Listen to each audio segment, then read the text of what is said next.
Kaixo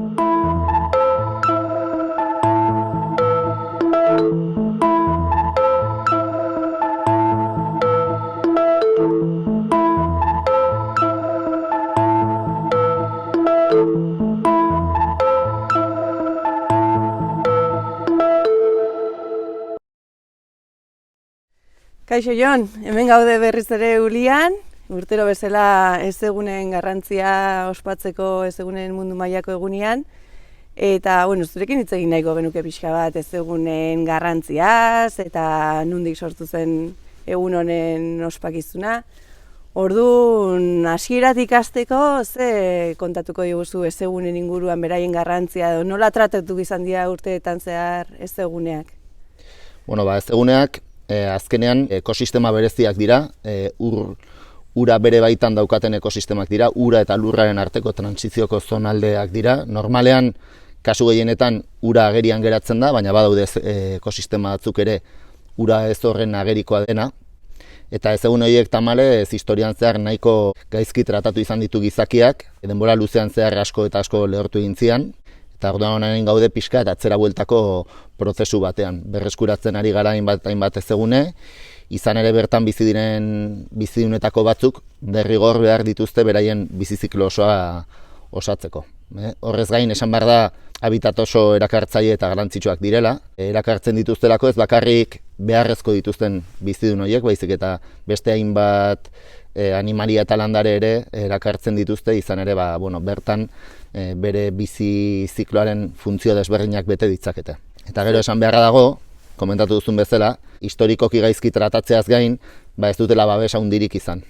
Horregatik, 1971an, Irango hiriburu batean, Ramsar izeneko hiriburuan, konbenio hitzarmen bat sinatu zen, eta geroztik otsailaren 2 izendatzen da ezegunen munduko eguna bezala.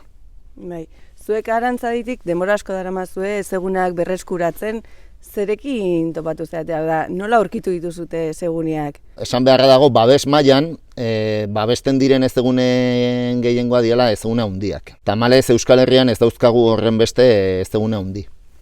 Egia esan, ezegunetaz hitz egingo bagenu, beti bista jartzen dugu, tamaina handiko ezegunetara izan playa handi bat, Urdaibai, Gasteiz inguruko aintzira handiak, Laguardian dauzkagun aintzirak, horiek babestuta daude. Ramsar hitzarmenaren barruan daude, baina gero, ia babesi gabe geratzen zaizkigu hainbat eta hainbat ezegune txiki. Orduan, gu gehien bat enfokea edo gure alegina jarri dugu gisa honetako ezeguneak berreskuratzean. Horregatik, duela 15-20 urtetik ona, arantzadik hainbat eta hainbat putzu sortu ditu Euskal Herri osoan zehar, korrez banago 300 bat azken 20 urtetan. Orduan, denetarik dago, ezta? Berreskuratu dezuten ezegune bat, berriki sortu dituzutenak, sareak osatzeko, eta baita gizakiak egindako estrukturak, aprobetxatzen dituzuten noizean behin, askak eta horiek ere sare horren barruan sartzeko. Bai, kasu gehienetan putzu berriak sortu ditugu, baina kasu batzuetan egokitzapen lanak egin ditugu putzuenak, edo apurtu diralako, edo ez daudelako egoera oso honean. Adibidez, Uliako kasua bestea litzateke. Uliak berez oso sustrato iragazkorra dauka, hemen zaila da bere kabuz putzuak sortzea, eta uste duguna da historikoki gizakiak sortutako ezegune artifizial horiek, urbiltegiak, iturriak, bestelako hormigoizko urmaelak izan zirela garai batean hemen anfibioek bizitzeko erabili izan zituztenak, eta guk egin duguna da buelta bat eman eta putzu berriak sortu Uliako mendigune osoan zehar. Orduan, ikusten duzunez, mota desberdinetako ezeguneak sortu izan ditugu. Eta beti hitz egiten dugu sareari buruz, ezta? Garrantzitsua izango da ez izatea putzu aislatu bat, baizik eta sare bat osatzea anfibioen mugikortasuna edo errazteko edo. Orain aipatu dituzu anfibioak, baina gu beti buruan izan ditugu, gu herpetologia sailekoak gara, orduan arreta pixkat anfibioengan jartzen dugu, baina gogoan dauzkagu ere beste bizidunak behar dituztenak putzuak direla burruntzi eta sorgin orratzak, las libélulas y caballitos del diablo erderaz. Espezie horiek ere inguruan behar dituzte ezegune gehiago. Izan ere, naiz eta guri ebistan ezegune guzti edo batzuk oso antzekoak izan, bakoitzak badu bere berezitasuna. Itzalpean egotea edo guzkitan egoteak baldintza bat izan daiteke espezie bat egon dadin edo ez. Orduan ez baldin badizkiogu putzu gehiago egiten inguruan, arazo bat bilakatu daiteke epe luzera, izan ere ez du kondizio egokirik topatuko inguruan, gero ez da gehiago aberasteko.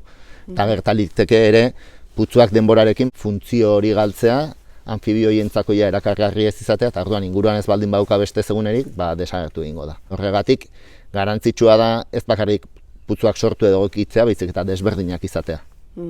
Eta Ulian, lortu dezute hori sare bat, putzu desberdinekin, ezaugarri desberdinak dituztenak?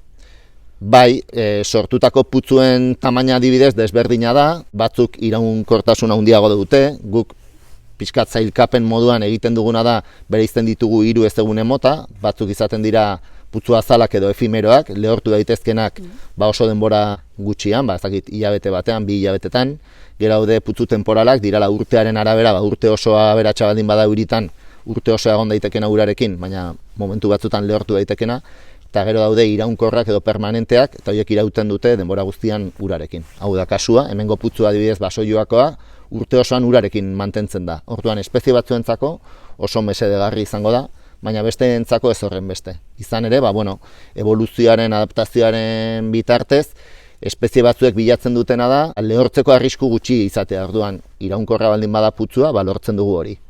Aldiz, beste batzuk, harrapakari edo depredatzaileak baldin badaude putzuan, eta klaro, iraunkorra den putzu batean gehiago iraungo du, orduan, edo horre ongo dira, ez zaie gustatzen, eta orduan egite dutena beste putzu batzuk aprobetxatu. Orduan, esan daiteke, aberastasun hori, tamaino desberdinako putzuak sortu izanak laguntzen duela, espezie gehiago erakartzen.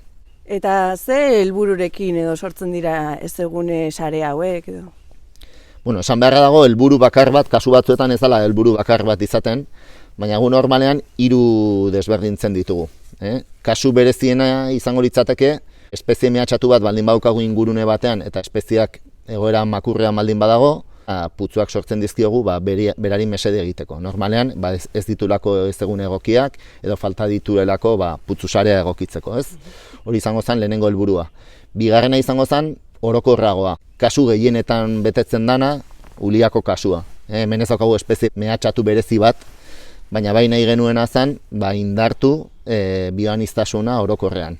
Orduan, bigarren helburua hori izaten da, izan ere lehen esan dudan bezala, espezie batzuentzako putzuak sortzea beharrezkoa da bizirauteko, izan anfibioak, izan burruntzi eta sorgin horratzak, baina gero atzetik etortzen dira, xagusarrak, txoriak, narrastiren bat elikatu daitekena bertan dauden bizidunetaz, eta azkenen ugaztun askorentzako, adibidez, udadanean putzu hauek ura edateko baliatzen dute. Orduan, bigarren helburu izaten da, orokorrean bioaniztasuna berreskuratzea. Eta hirugarrena, eta da ate berri bat sortu duguna orain Arantzadi Zientzia Elkartetik, eta da putzuak baliatzea helburu didaktikoetarako. Hau da, hezkuntza mailako eduki desberdinak lantzeko, eta hortarako sortu dugu eskoletako Urmael sarea, proiektua, eta proposatu dizkiegu hainbat ikastolei edo eskola hezkuntza zentroei, putzuak baliatzea, eduki desberdinak lantzeko, izan daiteke metamorfosia, uraren zikloa, ez dakit kanpoko espezien garantzia eta zer nolako mehatxua izan daitezken bertako espezientzako. Egia esan, ekosistema oso aberatsa izateaz gain, hezkuntza mailan gai asko lantzeko aukera ematen du. Bai, eta ez eskola umeekin bakarrik, ez da? Urte asko daramazkigu ere, hiritarrentzat orokorrean ekintzak antolatzen, bai, hemen interpretazio zentroak kudeatzen dugunetik, baina lehenagotik ere igeldoko putzuetan horrek ere badu bere pixua, ezta?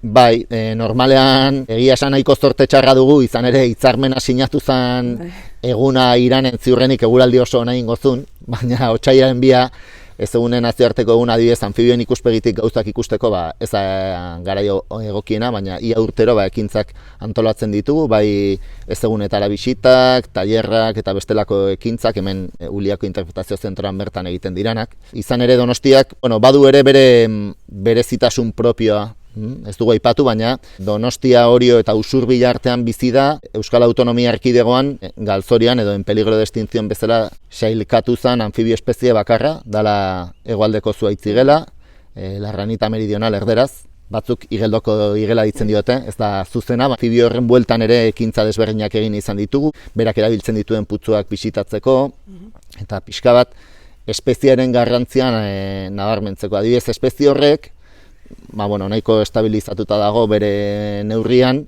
Egin duena da, berarentzako egindako ekintza askok oso onuragarri izan zaizkie beste anfibio espezie batzuei. Ikusita daukagu ja, ez dakitu Andre marmolairea, baso igelgorria, igeldo inguruan oso gutxi ikusten ziren anfibio batzuk, gorakako ibilbide bat izan dutela, espezie horrentzako egin diren ekintzengatik. Orduan, nahiko leku aberatsean gaude eta aukera hori emategu ere. Bai, guk ere Kristina Nea Fundaziotik oso argi ikusten dugu putzuen erabilera didaktiko hori edo sentsibilizazio jarduera antolatzeko putzuen indarraz, izan ere hortik sortu zen, ez? Elkarlanean putzu didaktikoa sortzeko ideia. Bertan guk ere egiten ditugu ikastetxeekin ekintza didaktikoak, esan duzun bezala metamorfosia edo bioanistasuna lantzeko ekintzak. Baita oso polita izan da, zuekin elkarlanean egin degula, baina baita herritarren partaidetzarekin, auzolanean egin genuen putzuaren hainbat atal sortzearena, gero askotan erakartzen ditugu baita estropeatzen jundiren babeslekuak eta berriz sortzeko, eta egia esan jendeak oso gustora hartzen du, ez, parte hartzea, gero bereagoa sentitzen duelako proiektua, eta hortik beti esaten dugu, ez, zaintza eta sustatzen dela, ez, bakoitzak berea sentitzen duenean proiektu bat. Bai, guk ikusten dioguna proiektuari oso parte garrantzitsua hezkuntza mailatik, da hori azkenean eskolak beraiek, gainera gu planteatzen diegu, eskoletako atarian edo ataritik gertu putzua sortzia, eta kasu horretan jendearen partaidetza oso garrantzitsu ikusten dugu. Azkenen ikasleek ez dute berri din ikusten beraiek egindako ekintza bat, edo bestek egindakoa eta gero aurkeztutakoa. Azkenean bereago egiten dute, eta gero ekosistema oso eraldatzaileak dira. Orain atzean ikusten duguna, hemendik igual 6 hilabetera landarez josiko da, orduan lan bat beharko du ere kudeaketaren alorretik, eta horrek ere potentzialitatea handia dauka ekosistemen, ez dakit bilakaera lantzerako orduan. Hemen egia esan asko landu dugu basoa eta baina baso baten bilakaera. Hori da, bilakaera bera ikustea ikasle batentzako oso zaila da. Eskolan egongo dan denbora tarte hortan ziur oso gutxi haziko dala zuaitza eta ez du ikusiko horren beste ekosistema horren dinamikoa dena, badala, baina bere denbora behar duena. Eta aldiz ez egunetan askoz gehiago ikusten da, lan badago atzetik, zaintzarena, eta ni uste bultzatzen duela jendearen partaidetza ere. Bai, eta lan horrekin jarraituz aurten ere antolatuko ditugu aurrei bideraturiko ekintza, tailertxo bat antolatuko dugu hemen interpretazio zentroan. Gero, pixka bat gehiago jakin nahi duenarentzat, igeldora gerturatuko gera hango putzuak ikustera, ez da saiatuko gera, putzuko biztanleak bertatik bertara ezagutzen. Eta gauzak ondo baldin badoaz, gustatuko litzaiguke ere jarraitzea, jendea erakartzen, auzolanian beste putzu batzuk ere egokitzen juteko. Bai, gu ere hor daukagu ere egiteko lan bat, oraindik pendiente daukaguna, eta da Donostiko hiriguneko parke batzuetan ekintzak bultzatzea bertako bioaniztasunak ere gora egin dezan. Zai gaude, baina gustatuko litzaiguke, bai Aieten, bai Kristinanean, eta bestelako parkeetan, hiriguneko parkeetan ere, antzerako ekintzak burutzea izan ere bertan badakigu, oraindik bizi irauten dutela animali batzuk, anfibio batzuk, eta gustatuko litzaiguke bertan ere ekintza batzuk burutzea orduan hortan gabiltz. Gaixotasun askoren eroale ziren, euliak eta bestelakoak bertan kumatzen zutela uste izanak, denbora luzean zehar beraien lehortzea ekarri izan du. Gerorani uste dut atzera buelta bat etorri dela, baina oraindik asko daukagu ere erakusteko. Ia bisita guztietan bi gauza oso garrantzitsu azpimarratu behar izaten ditugu. Bat izaten dela putzuak lehortzea ez dela drama bat. Lehen esan dudan bezala badaude putzu azalak edo efimeroak, temporalak eta iraunkorrak edo permanenteak. Eta azala baldin bada eta lehortzen baldin bada, bizidun batzuentzako ona izango da. Beste izaten da, noiz askatuko dituzue bizidunak, eta hori ere ez da egin behar dena da, naturak bere kabuz, normalean bere kasea etortzen dira animaliak. Egia da, lekuaren arabera gehiago kostatzen dela edo gutxiago, baina pazientzia eduki behar da eta normalean erantzuten dute. Eta gero, kasu askotan, egia da, pixkat bista, ez dakit edukatu edo egin behar da, ez? Atzean ikusten dugun ez egunea adibidez, itxuraz ostoz josia ongo da, klaro, ondoan daukan gaztain ondoak urtero botatzen dituen ostoak, bertako espezie bat baldin bada, liseritu egingo ditu. Txikitu egingo ditu ostoak denborarekin, eta bertan dauden bizidunak ugaritu egingo dira, eta ziurrenik urrengo urteetan arazo gutxiago izango ditu hostoiek liseritzen juteko. Zer gertatzen da, batzutan jendearentzako hori zikina iruditzen zaion hori, azkenean prozesu bada. Eta ziurrenik gaur egun ikusten dugun ez egunea ez da hemendik 6 hilabetera edo 2 urtetara ikusiko dugunaren berdina izango. Denbora eman martzaile, izan ere duela nahiko gutxi sortutako ezagunen inguruan ari gara, eta azkenean eman martzaile denbora. Eta ez dira ez zaborrak eta bestelako gauzak bota behar. Izan ere, zikintasunaren orain uholdeak egon direla eta osoikoa da, eta askotan zuteekin ere basoak oso zikinak, beti zikin hori, zikinaren kontzeptua beti jun behar da zabor ez organikoen inguruan. Horiek bai direla deusesta ezin diren materiak eta normalean hori egin bartzaia erreta eta ez horren beste, hemen egia da, pilatzen direla hosto asko, inguruan daukagun gaztaino ondo hau oso handia dalako. Bai, hemen ere gertatu izan zaigu, ezta? Bisita bat egitera jun putzuren batera eta aurkitu izan ditugu bertan egon behar ez luketen gauzak. Azkenean urak badirudi dena estaltzen duela eta desagerrarazten dituela gauzak eta jendeak oraindik hartzen ditu, ezta? Zabortegi moduan edo aintzina igual erabili izan diren bezala. Eta bai tokatu zaigu putzuen garbiketa egitea, eta nik uste sentsibilizazio jarduera hauek ere pixkat hortik doaz, ezta? Ez da hor dagoen ur putzu bat nun gauzak botako ditugun eta desagertuko diran, baizik eta biodibertsitatearentzako ze garrantzitsua den, kasu hontan adibidez ikastetxe batekin bertako ikasleekin sortutako zerbait da, orduan goazen denon artean zaintzera, ezta, eta goazen errespetatzera. Egia da, ez eguneak orokorrean ez dakit horren beste, baina errekak garai batean jendeak erabiltzen zituen bertedero bezala. Horrela da, eta historikoki garbiketa lanak, lehen esan dudan garbiketa materia ez organikoenak erreka bazterretan egin izan dira. Bertan botatzen zielako, ia errekak berak desagertarazten zitulako edo berago botatzen zitulako.